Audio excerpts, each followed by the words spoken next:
మహిమ కలిగిన కార్యాలు జరిగించాడు. అంతు చక్కని కార్యాలు.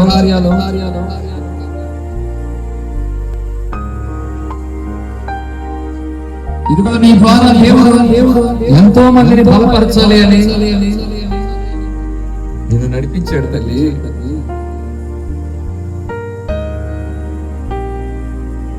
ఎంతమంది జీవితాలను ఒకప్పుడు వెలిగించావు.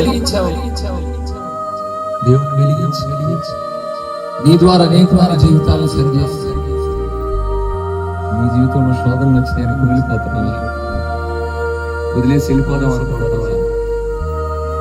దూరంగా వెళ్ళిపోతానయ్యా.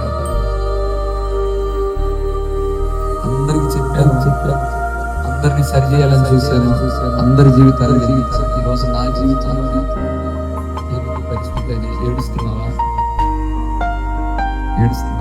నీ పేరు చెప్పాలా? నీ పేరుతో మాట్లాడాలా? నీ జీవితం నా యేసయ్యకి తెలుసు. నీ జీవితం నా యేసయ్యకి తెలుసు.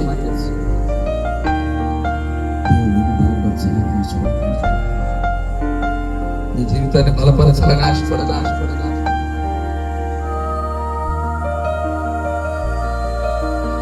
దేవుడు నీ జీవితంలో కార్యం చేయబోతున్నాడు. ఒక యవనస్తుడు సేవా పరిచర్య జరిగించాలని దేవుడు కోరుకుంటున్నాడు. యవనస్తుడితో దేవుడు మాట్లాడుతున్నాడు. రాజాబాబు దైవజనుడు ద్వారా దేవుడితో మాట్లాడాడు. రాత్రి నీ భార్య నిన్ను వదిలిపెట్టి వెళ్ళిపోయింది. ఎందుకు సేవను వదిలిపెట్టావు? ఎందుకు ఆయన పరిచర్యను వదిలేసి తిరుగుతున్నావు? ఏడుస్తున్నావా? సేవకులను చూస్తే నీకు దుఃఖం, పరిచర్యకులను చూస్తే ప్రార్థన పనులు చూస్తే దుఃఖం. అయ్యో నేను సేవ చేయలేకపోతున్నానే, నీ పని చేయలేకపోతున్నానే. ఈరోజు శోధన వల్ల నా సేవ నుంచి దూరం నా భార్య నా బిడ్డలను వదిలిపెట్టి వెళ్ళిపోయారు అనే కలవరంలో నింపబడి దేవుని పరిచర్య కూడా చేయలేకపోతున్నావు.